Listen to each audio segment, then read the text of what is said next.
اسبات میں سر ہلاتے ہوئے اس نے چارپائی پہ جگہ سنبھال لی۔ دونوں محافظ اس کے عقب میں کھڑے ہو گئے۔ دلاور شیخ، میرا دلہا پہنچ گیا ہے۔ تناوش اس کے قریب پہنچتے ہوئے اطمینان بھرے لہجے میں بولی، میں کبیر دادا، وہ میں تناوش سے نظریں چراتے ہوئے وہ کبیر دادا کے سامنے ہاتھ باندھ کے کھڑا ہو گیا۔ کبیر دادا کے چہرے پہ ہلکی سی مسکراہٹ نمودار ہوئی۔ سنا ہے تم نے میری ہونے والی بیوی کو کہا ہوا ہے کہ اس کے شوہر کو تم اپنے ہاتھوں سے ختم کرو گے۔ چلو میں آ گیا ہوں، اپنی قسم پوری کر لو۔ مجھے معاف کر دو دادا، میں نہیں جانتا تھا کہ آپ کی یہ منظور نظر ہے۔ معاف کیا، کبیر دادا نے بے پرواہی سے ہاتھ لہرایا۔ اب جا کے میری بیوی سے بھی معافی مانگو۔ مجھے معاف کر دو، دلاور شیخ نے فوراً تناوش کے سامنے ہاتھ باندھ دیے۔ ہاں، تناوش کے منہ سے اطمینان بھری سانس خارج ہوئی۔ دلاور شیخ، اس پل کے خواب میں نہ جانے کب سے دیکھ رہی ہوں۔ تم سے بہت حساب کتاب رہتا ہے، اور معافی بھیا سے مانگنا جنہیں تم نے بے گناہ قتل کیا تھا، اور اس کے لیے یقیناً تمہیں ان کے پاس جانا پڑے گا۔ یہ کہتے ہوئے وہ ماں کی جانب مڑی۔ چلیں ماں جی، ہمارا انتظار تو اختتام پذیر ہوا۔ ہاں بیٹی، بشرا نے باورچی خانے کے دروازے کے سہارے کھڑی 2 لاٹھیاں اٹھائیں۔ ایک تناوش کو دے دی، دوسری اس نے خود تھام لی۔ ان مضبوط لاٹھیوں کا بندوبست انہوں نے صبح سے کر کے رکھا ہوا تھا۔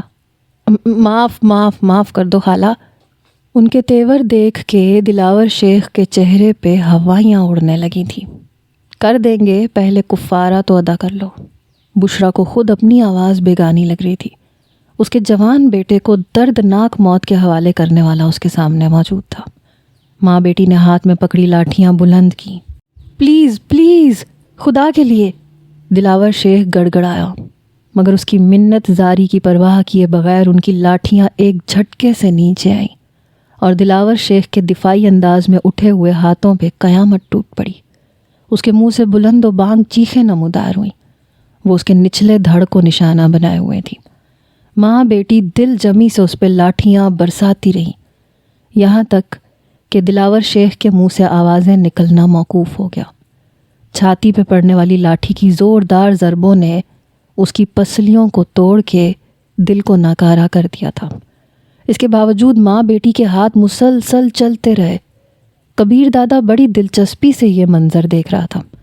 حاضرین محفل کے دل بھی خوف سے دھڑک رہے تھے۔ ایک طرف تو انہیں دلاور شیخ کے انجام سے خوشی ہو رہی تھی، اس کے ساتھ ہی وہ کبیر دادا کی پرروب شخصیت سے بھی خوف محسوس کر رہے تھے۔ دروازے پہ کھڑے اس کے قوی ہیکل محافظوں کی موجودگی میں کوئی گھر سے باہر بھی نہیں نکل سکتا تھا۔ دلاور شیخ کے کارندوں کے چہروں پہ موت کی زردی صاف طور پہ محسوس کی جا سکتی تھی۔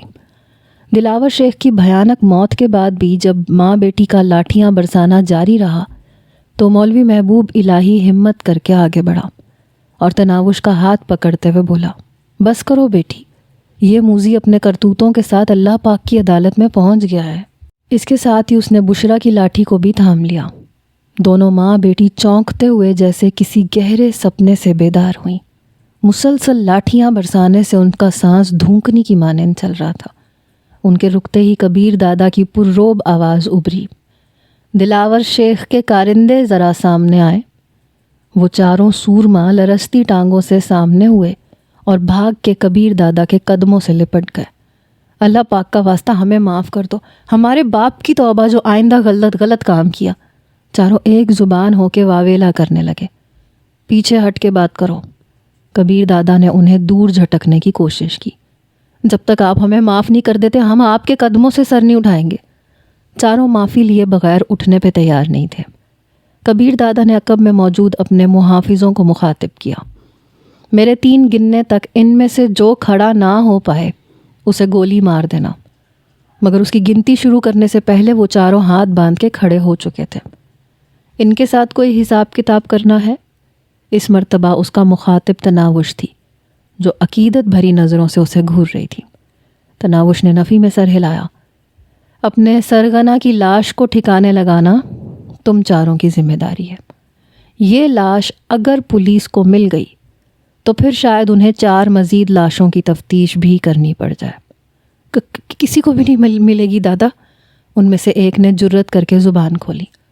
اب دفع ہو جاؤ، اور اس کے بعد تم یا تمہارا کوئی ساتھی اس محلے میں نظر آیا تو وہ ہمیشہ کے لیے نظر آنا بند ہو جائے گا۔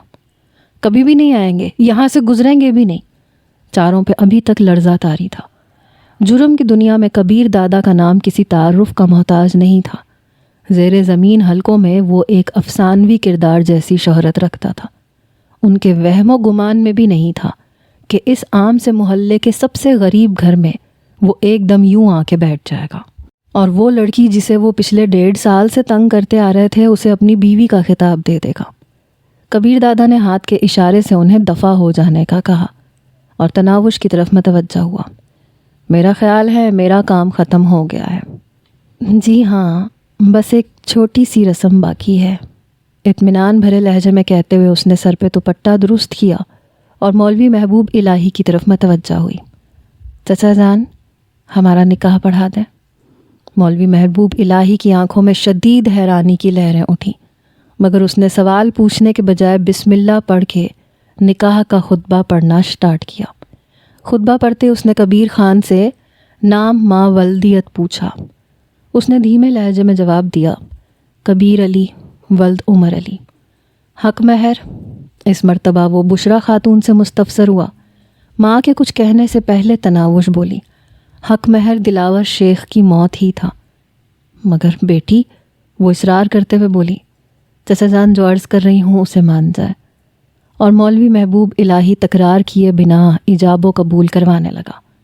کبیر دادا نے اس زمن میں زبان نہیں کھولی، وہ بس دلچسپی سے تناوش کی باتیں سنتا رہا۔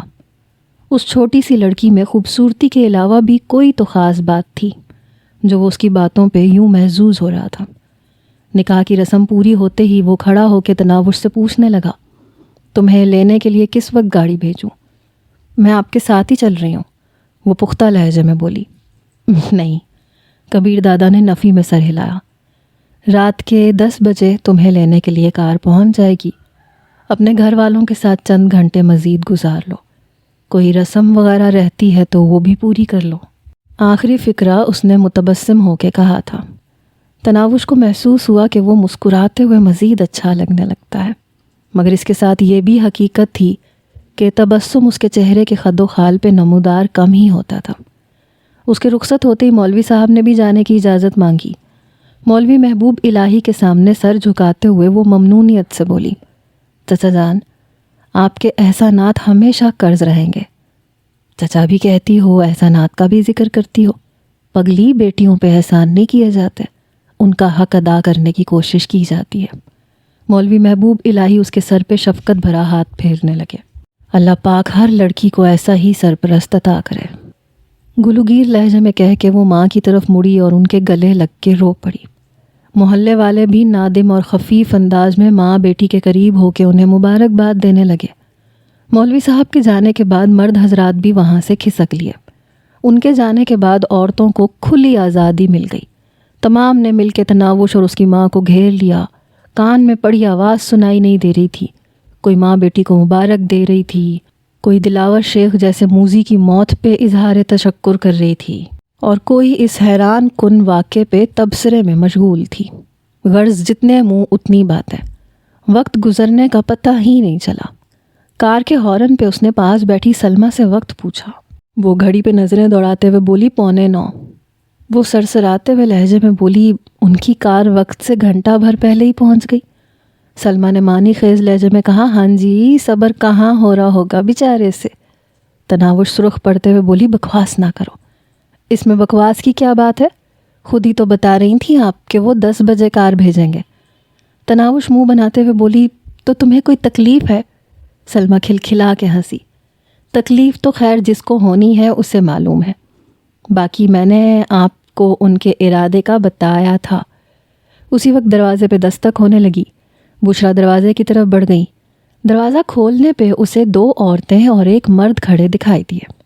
گلی میں ایک چمکتی دمکتی کار بھی کھڑی تھی۔ آئیں جی، اس نے ایک طرف ہو کے انہیں اندر آنے کا راستہ دیا۔ میں کار میں بیٹھا ہوں، آپ لڑکی کو لے آئیں۔ مرد نے اندر گھسنے سے اعتراض برتا۔ بشریٰ عورتوں کو ساتھ لے کے تناوش کے کمرے کی طرف بڑھ گئی۔ اسے وہ دونوں عورتیں ملازمہ نظر آ رہی تھیں، اسی وجہ سے وہ ان کا تعارف چاہے بغیر کمرے کی طرف بڑھ گئی۔ آپ بیٹھے، میں کھانا لاتی ہوں۔ بشریٰ نے انہیں بیٹھنے کی دعوت دی۔ نہیں شکریہ، ہمارے پاس وقت کم ہے۔ وہ عجلت میں دکھائی دے رہی تھیں۔ تناوش کی سہیلیاں اسے سہارا دے کے اٹھانے لگیں۔ باری باری تمام لوگوں سے گلے مل کے وہ ماں سے مل کے رو پڑی۔ بشریٰ اس کی پیٹھ سہلاتے ہوئے اسے تسلی دینے لگی، مگر وہ خود بھی اپنے آنسو روک نہیں پا رہی تھیں۔ پلیز جلدی چلیں، وقت کم ہے۔ وہ دونوں عورتیں ایک بار پھر سے عجلت ظاہر کرنے لگیں۔ تناوش ان کے ہمراہ چل پڑی۔ تمام سہیلیاں اور بشریٰ ان کے پیچھے تھیں۔ دروازے سے نکلتے وقت وہ ایک بار پھر ماں سے لپٹ گئی۔ اسے زیادہ جذباتی ہوتے دیکھ کے عورتوں نے ایک مرتبہ پھر وقت کی کمی کا رونا رویا، اسے چلنے کو کہا۔ بشریٰ نے اس کی پیشانی چوم کے اسے خود سے علیحدہ کیا اور وہ دونوں عورتوں کے درمیان میں کار کی عقبی نشست پہ بیٹھ گئی۔ اگلی سیٹ پہ ڈرائیور کے ساتھ وہی مرد براجمان تھا جس نے دروازے پہ دستک دی تھی۔ تناوش کے بیٹھتے ہی ڈرائیور نے گاڑی آگے بڑھا دی۔ بشریٰ حسرت بھری نظروں سے کار کو دور جاتے ہوئے دیکھتی رہی۔ تناوش سر جھکائے ان دونوں عورتوں کے درمیان بیٹھی تھی۔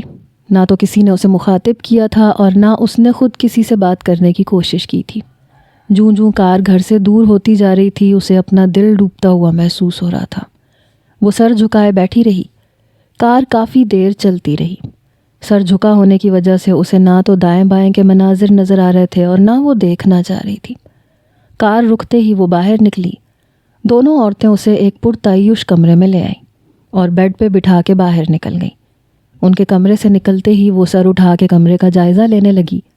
آرام دہ ڈبل بیڈ جس پہ خوبصورت بیڈ شیٹ بچھی تھی، کھڑکیوں سے لٹکتے قیمتی پردے، فرش پہ بچھا دوبیز قالین جس میں پاؤں دھنسے جا رہے تھے، عمدہ صوفہ سیٹ اور بھی بہت کچھ ایسا جو اس نے صرف ٹی وی ڈراموں میں ہی دیکھا تھا یا اپنی امیر سہیلیوں سے اس کا ذکر سنا تھا، اور اب وہ بھی ایسی ہی ایک خواب گاہ کی مالک بن گئی تھی۔ جانے کتنی دیر وہ سر جھکائے خیالات میں گم رہی، یہاں تک کہ دروازے پہ کھٹکا ہوا، اور اس سے پہلے کہ وہ گھونگھٹ میں چہرہ گم کرتی 3 پیس سوٹ میں ملبوس ایک قبول صورت جوان اندر داخل ہوا۔ شاید یہ کبیر دادا کا سیکریٹری وغیرہ ہوگا۔ اس کے دماغ میں ایک امکانی سوچ گونجی، لیکن جو ہی وہ کمرے میں داخل ہوا اور اس نے دروازے کی کنڈی لگائی تو وہ ایک دم چونک پڑی۔ کون ہیں آپ؟ کنڈی کیوں لگائی ہے؟ وہ بے اختیار کھڑی ہو گئی۔ اس کے چہرے پہ معنی خیز مسکراہٹ نمودار ہوئی۔ بیبی، خادم کو خاور کہتے ہیں۔ آج کی رات تم مجھے اپنا خدمت گار سمجھ سکتی ہو، اور کنڈی اس لیے لگائی ہے کہ کوئی ہمیں ہماری تنہائی میں مخل نہ ہو سکے۔ وہ کہاں ہے؟ تناوش ہکلائی۔ وہ کون؟ اس کے چہرے پہ مصنوعی حیرانی ظاہر ہوئی اور پھر سر ہلاتے ہوئے بولا، اچھا، تمہارا مطلب کبیر دادا کہاں ہے؟ ایک لمحے سوچنے کا انداز بنا کے کہنے لگا، میرا خیال ہے اپنی کسی منظور نظر کے ساتھ رنگ رلیاں منا رہا ہوگا، اور فکر نہ کرو، تم نے کون سا روزانہ میرے ساتھ ہونا ہے۔ آج میں ہوں، کل کوئی اور ہوگا۔ امید ہے کبھی نہ کبھی کبیر دادا بھی تمہیں شرف ملاقات بخش دے گا۔ دیکھو، میرے قریب آنے کی کوشش نہ کرنا۔ وہ لڑکھڑاتے قدموں سے پیچھے ہٹی۔ اس کے دماغ میں سائیں سائیں ہو رہی تھی۔ اتنی زیادہ توہین اور بے توقیری کا تو اس نے سوچا بھی نہیں تھا۔ وہ جسے دل و جان سے اپنے سر کا سائیں سمجھے بیٹھی تھی، اس نے تو اسے اس قابل بھی نہیں سمجھا کہ پہلی رات اس کے پاس ہی آ جاتا۔ اس کے ساتھ ساری زندگی گزارنے کے خواب شیشے کے برتن کی طرح کرچی کرچی ہو گئے۔ کہاں وہ اسے جرم کی دنیا سے دور لے جانے کے منصوبے سوچ رہی تھی، اسے اپنی وفا اور خدمت گزاری سے متاثر کرنے کا سوچے بیٹھی تھی، اور کہاں وہ رکھیل اور داشتہ کے درجے سے بھی نیچے گر گئی۔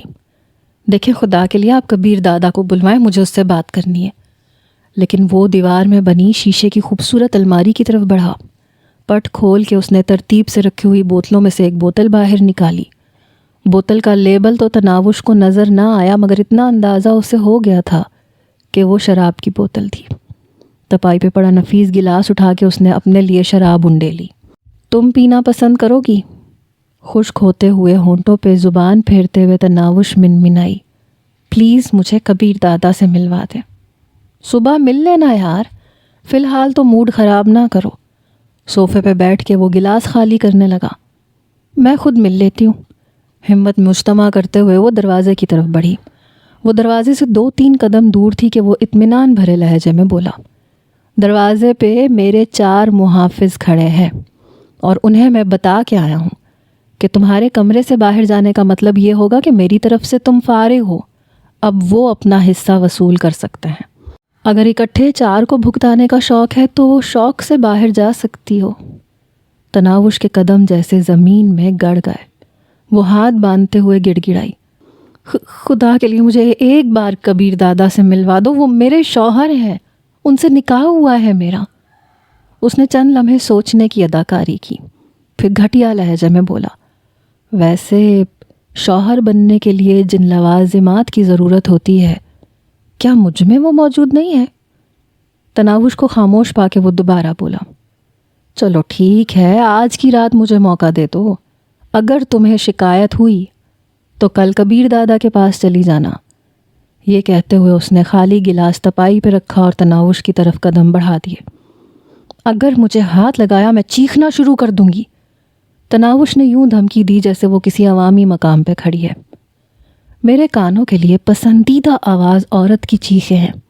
وہ قدم روکے بغیر اس کی طرف بڑھتا رہا۔ الٹے قدموں سے پیچھے ہٹتی تناوش کی پیٹھ دیوار کے ساتھ جا لگی۔ اب مزید پیچھے ہونے کی گنجائش نہیں رہی تھی۔ وہ گڑ گڑائی، خدا کے واسطے، سونے نبی پاک صلی اللہ علیہ وآلہ وسلم کے واسطے مجھے کچھ نہ کہو۔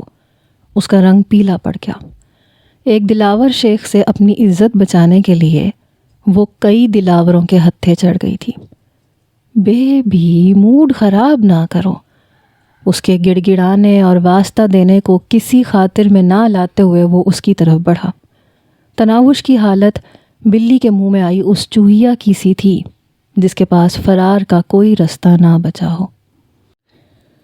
کہاں جانا ہے دادا؟ تناوش کے گھر سے باہر نکلتے ہی وہ جوں ہی کار میں بیٹھا، ڈرائیور کے ساتھ بیٹھے ہوئے آدمی نے مؤدبانہ لہجے میں پوچھا۔ گھر، مختصر کہتے ہوئے اس نے کار کی سیٹ سے ٹیک لگا کے آنکھیں بند کر لیں۔ ایک دم تناوش کا خوبصورت سراپا اس کی آنکھوں کے سامنے ابھرا اور سر جھٹکتے ہوئے اس نے آنکھیں کھول دیں۔ کار چوڑی گلی سے نکل کے سڑک پہ چڑھ رہی تھی۔ وہ باہر دوڑتی گاڑیوں کو دیکھنے لگا۔ اس کا دماغ اپنے رویے پہ الجھا ہوا تھا۔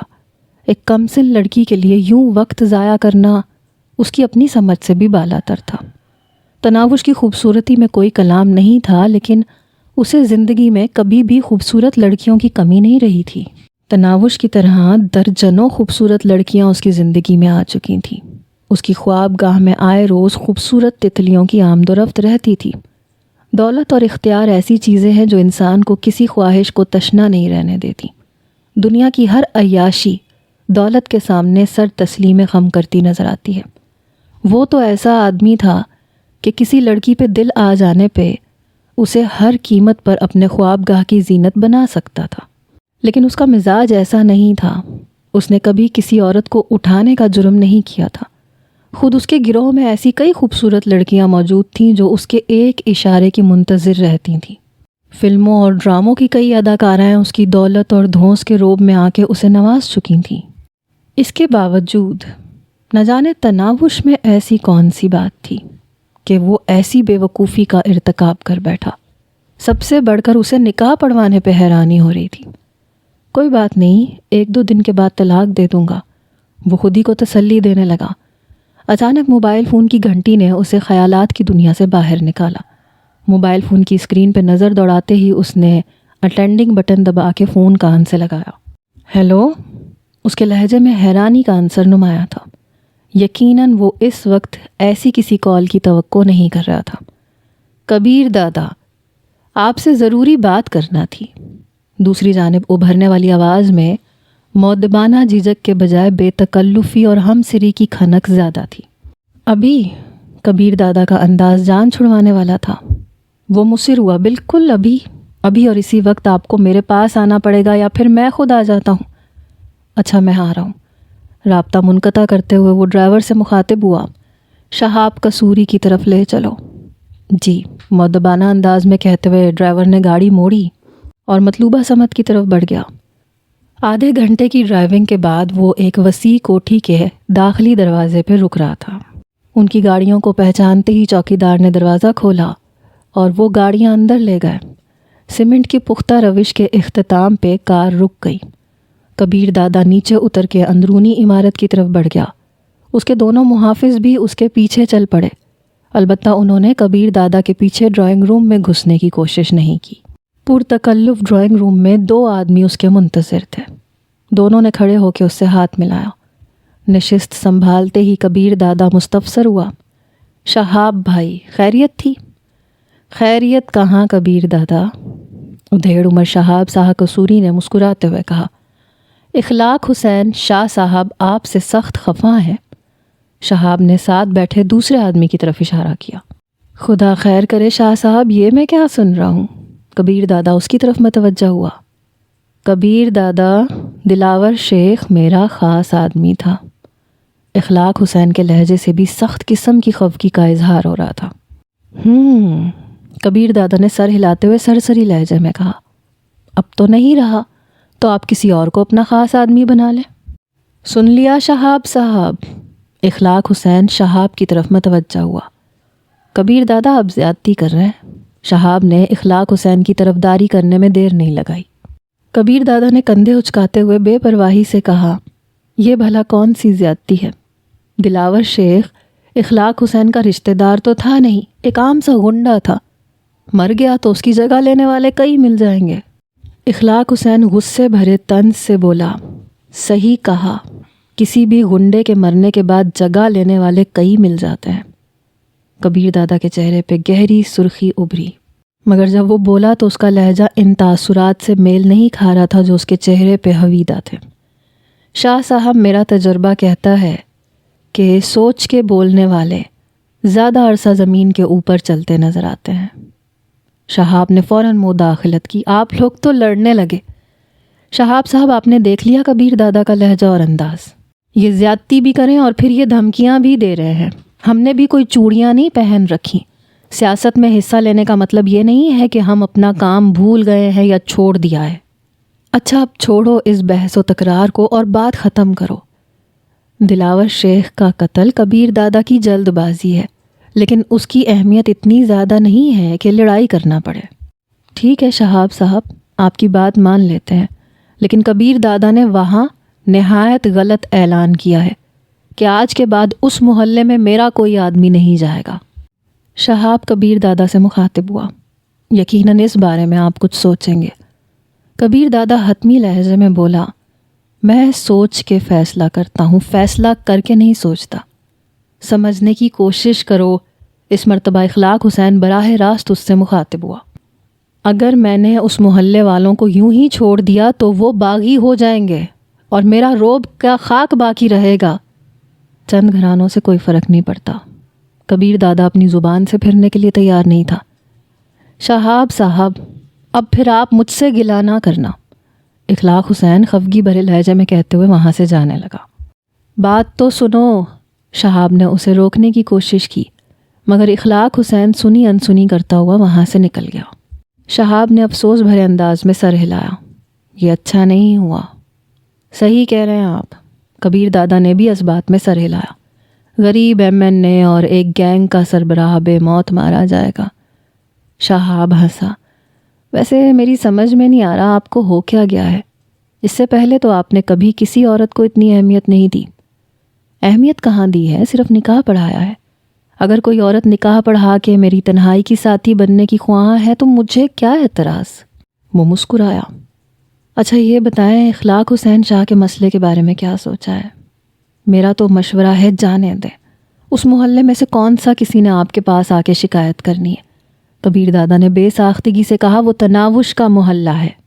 یہ کہتے ہی اسے ساتھ ہی احساس ہوا کہ وہ کچھ غلط کہہ گیا ہے۔ پھر فوراً وضاحت کرتے ہوئے بولا، میرا مطلب ہے کہ جب تک وہ میرے پاس موجود ہے وہ یہ کہہ تو سکتی ہے کہ میرا اعلان بس ہوائی فائرنگ ہی تھا۔ یہ تناوش کون ہے؟ شہاب معنی خیز لہجے میں مسکرایا۔ کبیر دادا جان چھڑوانے والے انداز میں بولا، میری بیوی سمجھ لو۔ ویسے بیوی اور رکھیل میں فرق کیا ہوتا ہے؟ شہاب نے اسے چھیڑنا جاری رکھا۔ یار چھوڑو اس موضوع کو، کبیر نے بیزاری کا اظہار کیا۔ مجھے گھر چلنا چاہیے۔ کبیر دادا کھڑا ہو گیا، شہاب بھی اس کے ہمراہ کھڑا ہو گیا۔ کبیر دادا کو باہر آتے دیکھ کے ڈرائیور نے جلدی سے گاڑی سٹارٹ کی اور اس کے قریب لے آیا۔ شہاب سے الوداعی مصافحہ کر کے اس نے عقبی نشست سنبھال لی۔ گھر چلو، ڈرائیور کے پوچھنے سے پہلے ہی اس نے بتا دیا۔ 8:30 ہو گئے تھے اور 10 بجے اس نے تناوش کو لینے جانا تھا۔ گھر پہنچتے ہی محافظوں کو چند منٹ میں تیار ہو جانے کا حکم سنا کے وہ اپنی خوابگاہ میں گھس گیا۔ ویسے دادا کل سے کچھ عجیب سی حرکتیں نہیں کر رہا؟ کبیر دادا کی نظروں سے اوجھل ہوتے ہی اس کے ذاتی محافظ رخسار نے تبصرہ کیا۔ بخش نے تائیدی انداز میں کہا، کہہ تو صحیح رہے ہو۔ امتیاز اور باقر نے بھی اس بات میں سر ہلا دیا۔ باقر نے خیال ظاہر کیا، ویسے لڑکی بہت خوبصورت ہے جس کی وجہ سے باس سے رہا نہیں جا رہا۔ امتیاز بولا، کئی خوبصورت لڑکیاں کبیر دادا کی زندگی میں آ چکی ہیں، ہاں مگر اس لڑکی میں کوئی نئی بات ضرور ہے۔ باقر اپنی بات پہ قائم تھا۔ رخسار نے کہا لگا کے کہا، نئی بات یہی ہے کہ نئی نکور ہے۔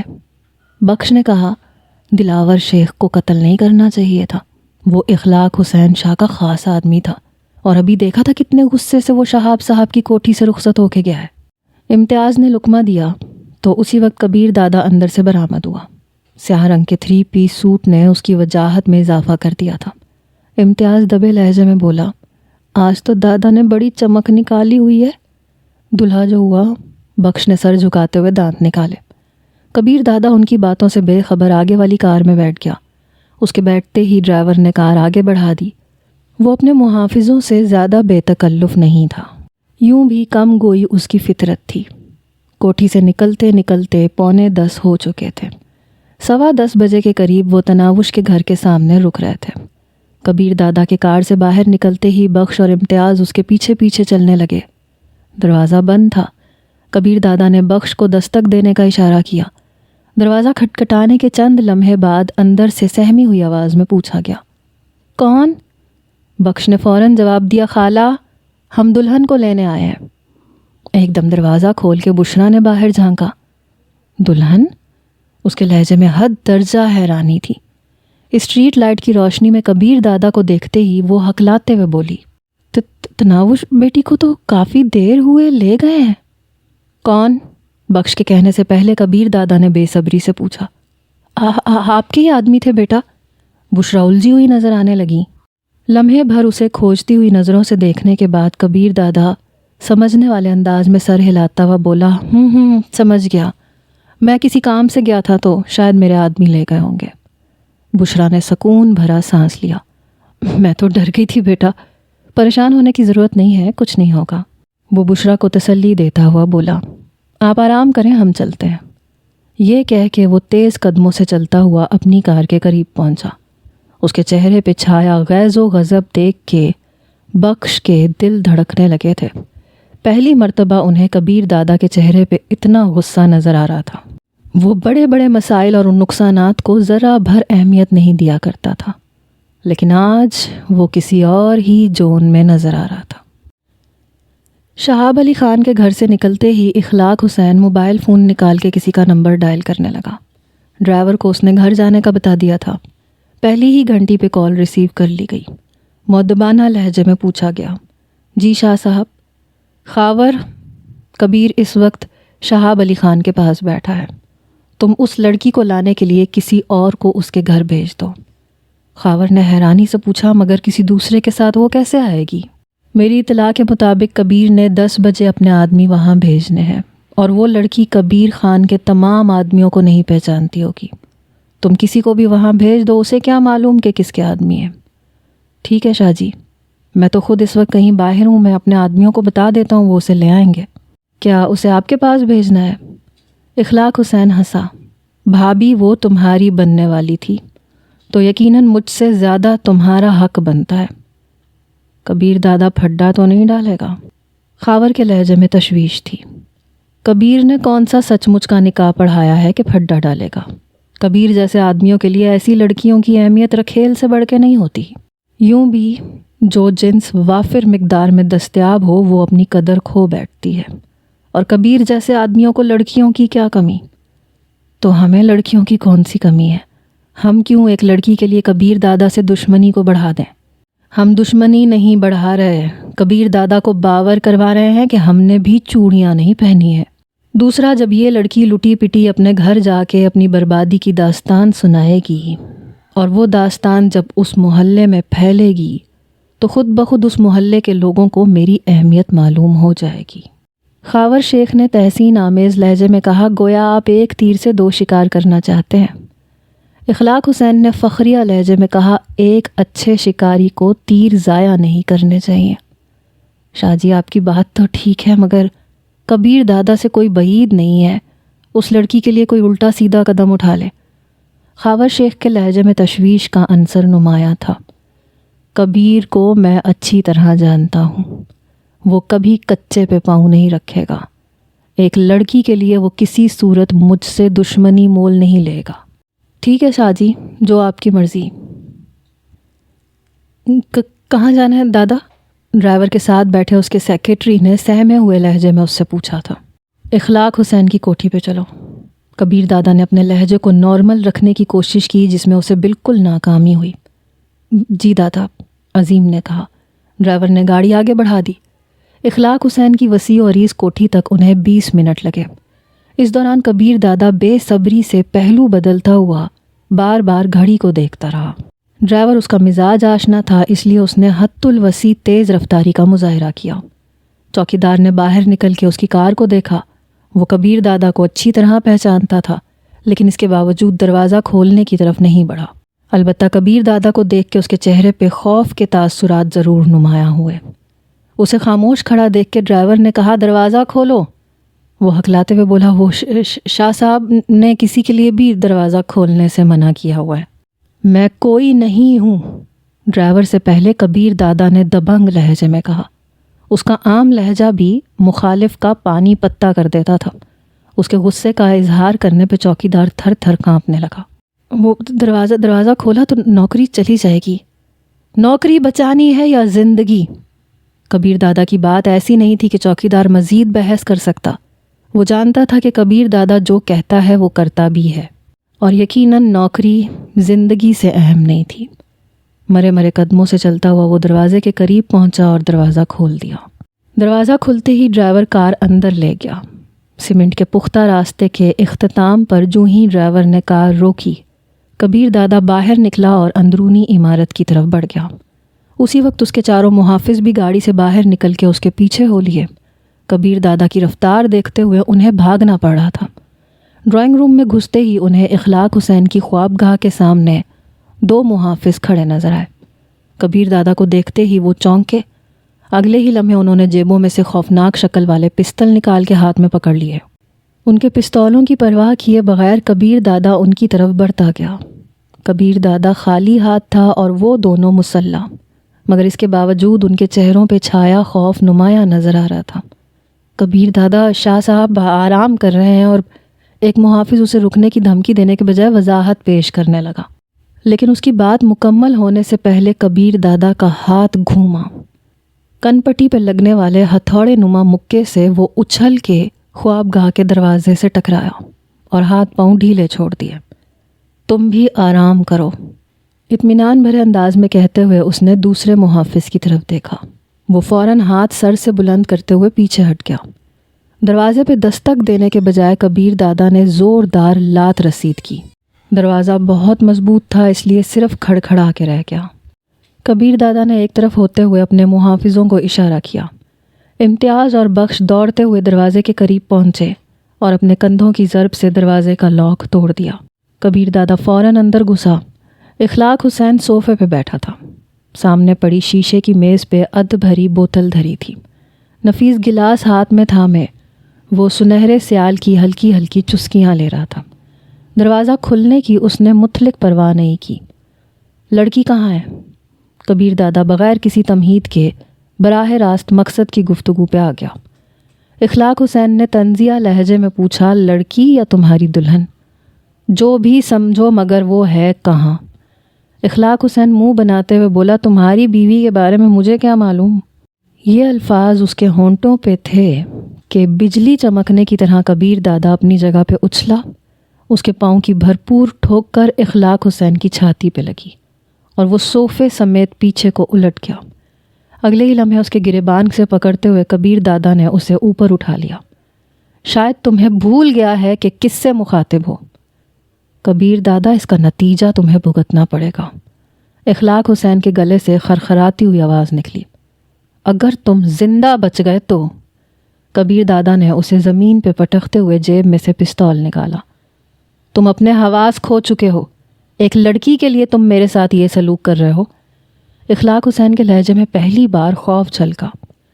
میرے 3 گننے سے پہلے تم اس کے بارے میں زبان کھول کے اپنی زندگی کو طول دے سکتے ہو۔ 1۔ اس کی بات کا جواب دیے بغیر کبیر دادا نے دھمکی دیتے ہوئے گنتی گننی شروع کی۔ اس کے 3 کہنے سے پہلے اخلاق حسین جلدی سے بولا، وہ خاور شیخ کے پاس ہے۔ کہاں رہتا ہے وہ؟ کبیر دادا نے مکانکی انداز میں اگلا سوال پوچھا۔ اخلاق حسین سرعت سے اس کا پتہ دہرانے لگا۔ کبیر دادا کی آنکھوں سے حویدہ دیوانگی نے اسے ڈرا دیا تھا۔ دعا کرنا خاور شیخ نے اسے کچھ نہ کہا ہو، اور صرف اس صورت میں تم زندہ رہ پاؤ گے۔ یہ کہتے ہوئے کبیر دادا لمبے لمبے ڈگ بھرتا وہاں سے باہر نکل آیا۔ اس کے محافظ اخلاق حسین کی خوابگاہ کے دروازے پہ ہی رک گئے تھے، لیکن اندر داخل نہ ہونے کے باوجود انہوں نے سارا منظر دیکھ لیا تھا۔ کار میں بیٹھتے ہی اس نے ڈرائیور کو خاور شیخ کی کوٹھی کا پتہ بتایا، اور ڈرائیور نے سر ہلاتے ہوئے کار آگے بڑھا دی۔